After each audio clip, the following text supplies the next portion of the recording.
All right, guys. Here we are again with another stream. We're going to be doing some Lethal Company after this. This has been highly requested on the YouTube channel. Thank you to Houndalock643 for explaining that that he wanted to watch the Battle Royale for the Paradox Pokemon explained. Now, also thank you to Azur Balmung 4520 for telling us something. So we were wondering why the Fluttermane would win, right? Or why it was so strong. Someone pointed this out. Apparently it has triple immunity, Luckless. Because it's a ghost fairy, it has immunity to normal, fighting, and dragon. And I didn't think about that. Oh, damn. And then thank you for Fluttermane the Uber for laughing at us. Literally, it's just ha ha ha ha ha ha. Anyway, we're here to do this reaction real quick, and then we're gonna be moving on to Lethal Company. I'm here with Luckless. Luckless is here. Luckless, say hi. Fuck you. Go show Luckless some love. And here we go. The past is already gone, lost, and the future doesn't exist. It's ugly. All we can truly do is embrace the gift that is now. That is not a it is gift. called the present. That's what I'd say if I wanted to sound profound. But hey, if we got all of the Paradox Pokemon into one enclosed space, say Blueberry Academy, and then had them fight Battle Royale style, who would last the longest? Who would be the most likely to win? And why? Well, I helped write the Paradox Pokemon Battle Royale over on the Terminal Montage channel, and in this video, I'm going to explain some of what happened in said battle, and then explain why the winners are who they are. So kick back, grab a snack, and watch it again with me.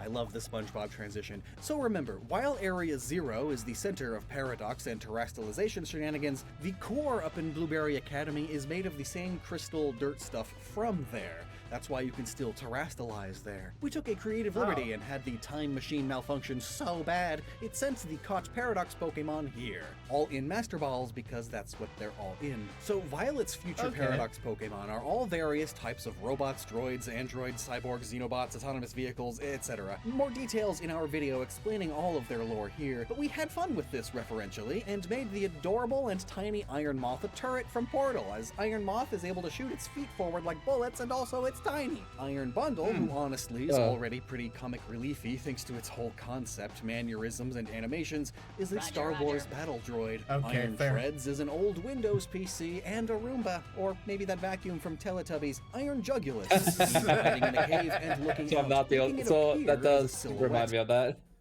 Yeah, okay. You see, I was gonna say the fucking Wiggles, but sure. And thus, with its two puppet-looking hands, references the Mystery Science Theater 3000 trio, which has two puppet robots. They are commentating on the pre-Cambrian era fight that they are seeing. Oh, that explains why you're in the background. Paradox Pokemon from millions upon millions of years ago. But now here comes Iron Thorns, who's just a Mecha Kaiju, a Mecha Godzilla, a Mecha Bemular. Jugulus insults Thorns, so Thorns destroys Jugulus, but not before Jugulus launches its puppety hand heads at Thorns' face, which it is known to do.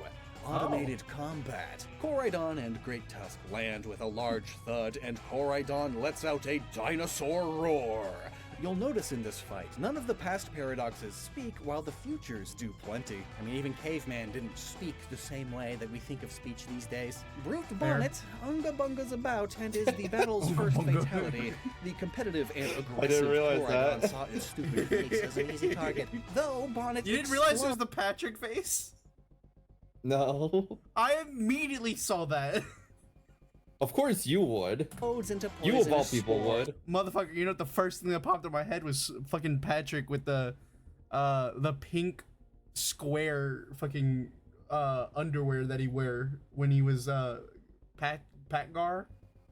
Okay. I'm pretty sure his name is Patgar. And toxic powder. Not the smartest move, Koraidon. It essentially just hurt itself, which is pretty in line with what it does. So did Brute Bonnet deserve to be the first fatality? No. Maybe. Someone had to be it. So the second slowest Paradox Pokemon that's also It just happened to be the Among Us Pokemon. very rarely used in the meta and has very few type or lore advantages over the other Paradoxes. Yeah. Raging Bolt pops out of the water as that's where it likes to hang, and when Sandy Shocks gets out, kidding they me? don't immediately fight. They have a sparky electric type connection, and Sandy Shocks happily hops into the water with Raging Bolt, not realizing how deep it is. Bolt's neck is long. The two Volcarona paradoxes are fighting. The fighting type Slitherwing is particularly combative, while Iron Moth, the extraterrestrial observational satellite, tries to avoid combat all are it you can. kidding Its me? tiny body, less than a third the size of Slitherwing's, makes dodging Slitherwing's punches and kicks easy, and it can shoot back from afar. Eventually, Slitherwing uses its wings to double jump and slam down into the ground to release numerous spores into the air, obscuring Iron Moth's vision Are you still there? and allowing Are Slither you to get a still good there? kick in, sending There it Moth is, filthy straight into casual. the terrarium's glass dome. Oh no. So Roaring Moon and Fluttermane are fighting. Roaring Moon is extremely aggressive and violent, being essentially an ancient Mega Salamence, while Yeah. Fluttermane is a small and tricky ghost, vanishing to avoid Moon's attacks. Soon, Fluttermane fades away completely and hides behind Iron Thorns, who's currently eating the remains of Oh my Jugulus, God. causing Moon to attack and destroy Thorns to get to Fluttermane. But Thorns' ripped out thorns explode in Moon's hands. Bonus fun fact, some militaries are already in research and development for military robots that feed on other robots and corpses to recharge and repair themselves. I'm sorry. Well, damn. I'm sorry, what? We got cannibal robots before cyborgs? On the field. The future is fun. And now, So a lot of dinosaur media is in documentary format, right? So we have a few lines from David Attenborough's Prehistoric Planet series narrating over Screamtail. Though while the lines after the first one are all from Prehistoric Planet initially, the actual voice in the battle is me, doing my best impression and putting the recording through a plethora of filters. while just a headcanon theory, there are Okay. some suggestions that Iron Leaves is the steed of Iron Valiant, though not a very good Oh, one. really? Compared to the Why? other future paradoxes, they both move very animatronically stiff. But based on the Violet book and Pokédex, Iron Valiant is It has some similarities to a mad scientist invention covered in a paranormal magazine. It's possible that this is the object listed as Iron Valiant in a certain expedition journal. Oh, okay. a cruel robot built by a mad scientist who cuts down others without hesitation. So we made it observe its surroundings like the Terminator, which is doubly fitting as it's chasing Screamtail down and thus referencing this older meme format. Now caught, Screamtail's tiny limbs can't help I didn't even recognize that one. defend itself, but it can scream Agretsuko style. It's a puffy I got that Majin Buu. This causes Iron Valiant sensors to go haywire and eventually be defeated. The sound waves make the terrarium glass crack even more. But Iron Hands is fun, right? Oh, A yeah, I cyborg love sumo him. wrestler with floating hands. It tries to use those hands to stop Great Tusk from charging at it, but in being electric hands and Tusk being ground type, Tusk doesn't care. Iron Hands flees and passes through several walls, which it's prone to do, apparently. But Tusk is quite weak to ice attacks, so it freezes solid when hit by Iron Bundle's blaster. Cue a caveman YouTube poop I hope people understand. I just remembered we're in there and that we're both Oh my god, here. this scene, oh my And more god. mouthing off. Just off screen, Slither I just remembered we're in Lethal Company and he's in there and I'm in here. Wing approaches, seeing Great Tusk as a fun next opponent. So Great Tusk begins to thaw out. While not fire type itself, Slitherwing is a paradox form of a particularly hot fire type, Volcarona, and Slitherwing can learn many fire type moves. It's even so hot that it can burn others and damage itself in the process. It can barely manage its own body. Hold on, I'm sorry. Wouldn't Volcarona be the offspring of Silverwing if Silverwing is the one in the past?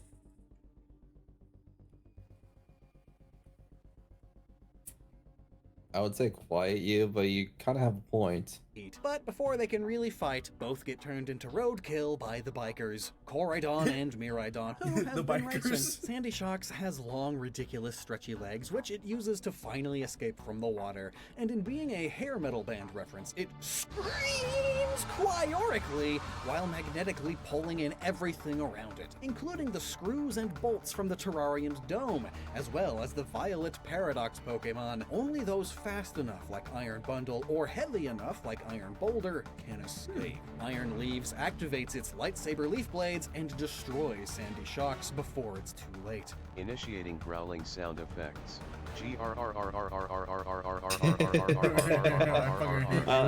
Good old text-to-speech programs before AI. Iron Hands, being part fighting type, has no chance against the psychic type Iron Swords trio, so flees and runs into the proto-legendary beasts and holds out its hands like that one Jurassic World scene, but it lacks a third hand to stay safe. The Helldiver's automaton march is heard emanating from the...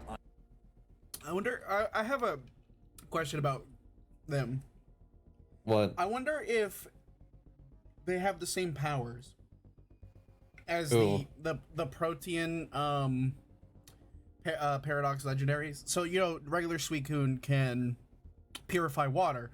Entei can every time he barks, he's a volcano explodes or whatever. And I forgot what Raikou can really do, but can Gouging Fire do that? And can Walking Wake still do that? Or would he poison the water? I honestly don't care because they kind of break canon.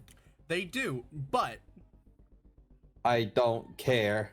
now I want a primitive and futuristic Lugia and Ho-Oh, and the primitive Ho-Oh to resurrect the 3 Eevees. Yes. Lore broken.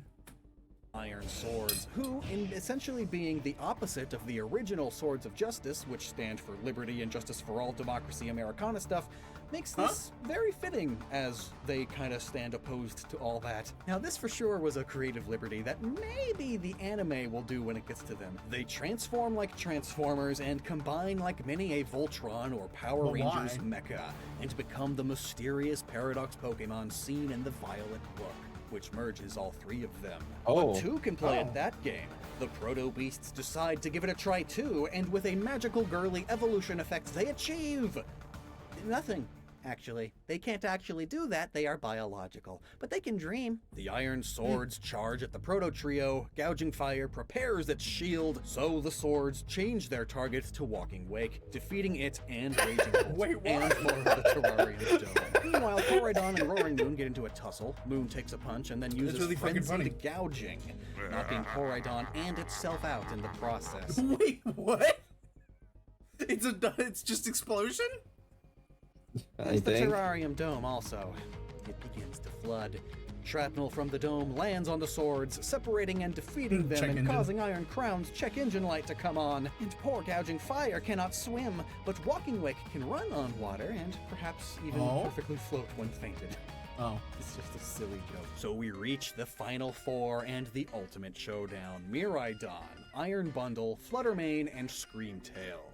I love this fight. We got Iron Bundle mouthing off the whole time while dodging lightning as the fastest one here. That is Fluttermane tries to spook Screamtail, which backfires because he's screaming, which then messes with Miraidon and Bundle's sensors, causing more misses and more bad-mouthing. Bundle rockets up but accidentally runs into the invisible Fluttermane, then using its extendable neck, plays whack-a-mole with Miraidon, while Screamtail is funny, avoiding Shadow honestly. Balls from Fluttermane.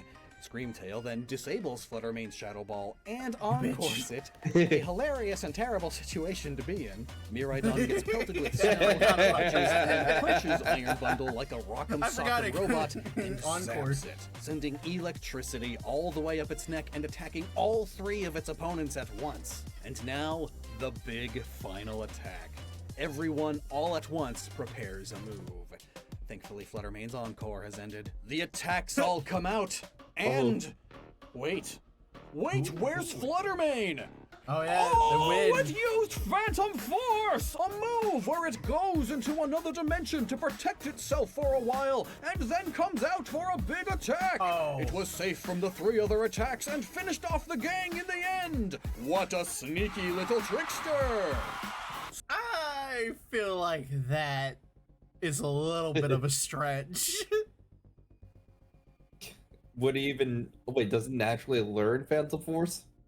Yeah, but that's still a stretch that one steel type from any of the fucking Paradox Mons didn't go for it. Or hell, fucking Iron Moth is its fucking biggest weakness because it's a fire poison type. So now comes the big why with all this. As always, it's not easy. Even though you could mathematically say these stats, types, and moves make X Pokemon the strongest of the bunch, that doesn't take into account their personalities and demeanors, which has a huge impact. It also doesn't take into account a battle royale setting, or stats and things working differently in a non-turn-based system. But as always, we don't just look at the games, but the card game, the anime, and even manga. But in this case, Terminal and I have now caught up with these battle royales. There is not really much to go off of with these Pokemon. The anime hasn't really reached them, and they barely have cards, and there's only been one championship with them too. What's also tricky is we often look at how the Pokemon stand in the competitive metagame, which we still did here for sure, absolutely, but in limiting the battle to the Paradox Pokemon, it's difficult because there are so few of them. And when looking at their standing in the meta, it's always them versus all the other Pokemon, not just them versus other Paradoxes. For instance, Fluttermane is super good in the metagame, which does contribute to why we showed it winning here. It was also one of the only 2 Paradox Pokemon used by the top 8 VGC quarterfinalists and above, being used in 6 out of the 8 So because it's overused, it wins? But one of the big reasons it's so good in the video game meta is because it's particularly good against other Pokemon common in the meta. So how does it do against other Paradox Pokemon specifically? Well, okay, I suppose. There's less data on that, though Smogon does specify it's particularly good against Miraidon and Koraidon. Those poor sandwich-loving dragons gotta fight this ghost fairy. That is an extremely good type combination. Quote, Fluttermane is one of the most threatening wall breakers in Ubers thanks to its incredibly powerful stab combination. Near unrivaled speed that is boosted further under Sun, good coverage options, and great defensive typing. And on top of the meta, it's very trickstery in nature, mischievous, and being able to fly, go invisible, and float through walls, and being relatively small, it has a... It's almost like its future form is mischievous. Oh. A lot of inherent advantages over the others. What do you mean? Back in the day before it had an evolution. Motherfucker. Before it's Gen 2.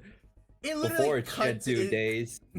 Literally, it becomes mischievous, so it cuts off its hair, and that's how it loses its fairy typing. Went through an emo phase. Literally. Went through a breakup. Went to an e-girl phase. Its ability just straight up removes its opponent's abilities. Like, what? How sneaky and powerful. It's no wonder that in the games it is uber tier, the highest, aside from those so stupidly good they're just blanket banned. And it's in this tier that we also find Miraidon and Iron Bundle. Koraidon too, but its perceived alpha cocky attitude most fighting types have, along with other disadvantages, leads it to not being in our final 4. I mean, it's dragon fighting, that is Fluttermane's dream opponent. Not to mention, it's a fairy ghost type against a dragon fighting type. Yeah, it's its dream opponent. 100%. Main damaging move in the meta. Especially since if you throw out Koraidon puts out like a drought kind of thing. And that powers up all the past Paradox Mons. It's just not fair. Blitz damages itself. Fine for one-on-one fights, but not very good for long-term survival in a battle royale situation. Plus, compared to Koraidon, Miraidon has a lot more fan favor outside the meta. Being an actual bike and all, it's no wonder it's in Pokemon Unite now too. Plus, its electric typing would particularly help it against the other future Paradoxes, I don't know if we'll ever play Unite. Short-circuit them when looking at it from an anime or real battle lore perspective. But then, why did Miraidon not win? Well, in the meta, it's super good because of its particularly high speed and access to U-turn, but Damn. Iron Bundle is faster and U-turn is useless. in a Okay, free- by 1 point. But By 1 point. still.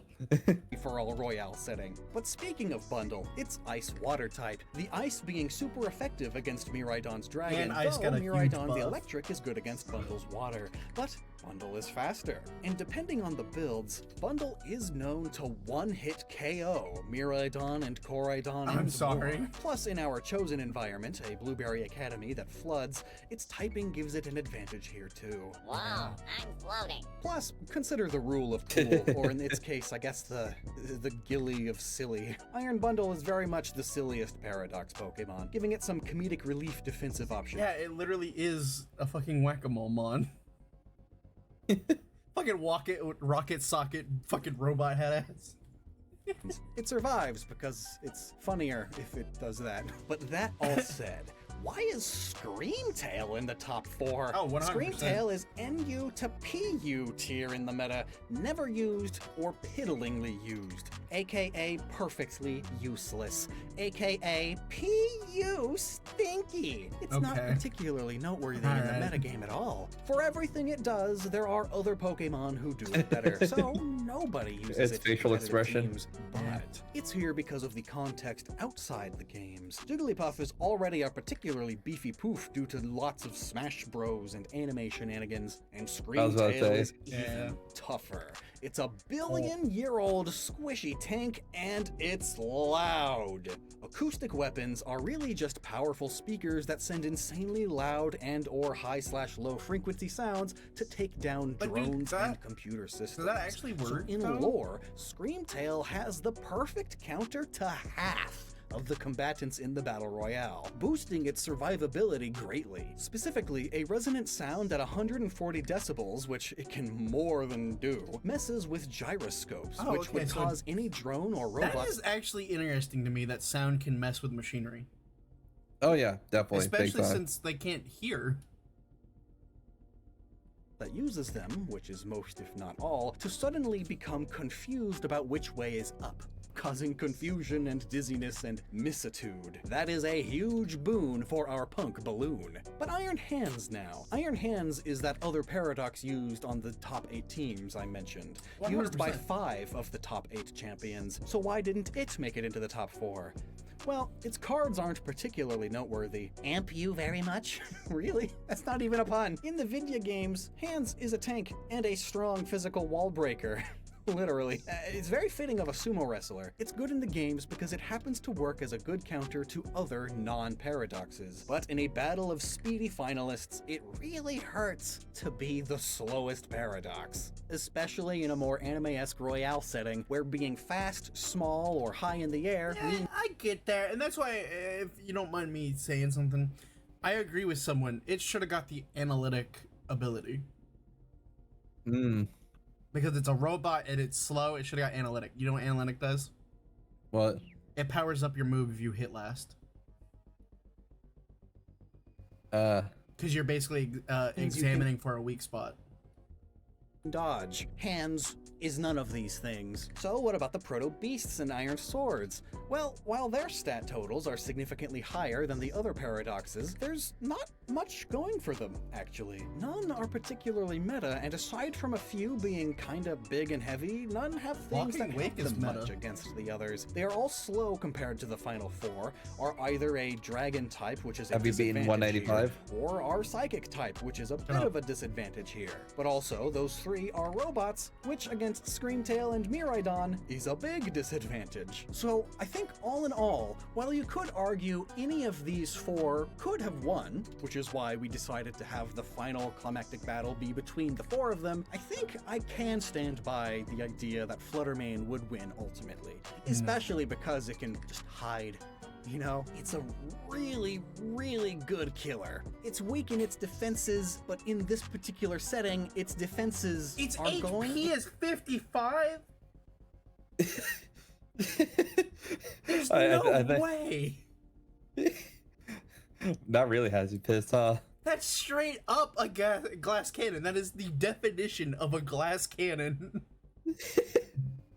invisible, or hiding in another dimension. So yeah, I'm confident in saying Fluttermane would win a battle royale, with these three, and maybe the rest of them on this list, having a decent chance too. But hey, what was your favorite moment in the battle? Let me know down below, and if you want to know all of the deep lore See, about all I of the thought it paradox. was two like there had to be two past and two future. I'm just saying. Anyway, I hope y'all enjoyed that little clip. Give us a couple seconds. We're gonna be moving on to some, So I'm going to set it up, and we'll be right back.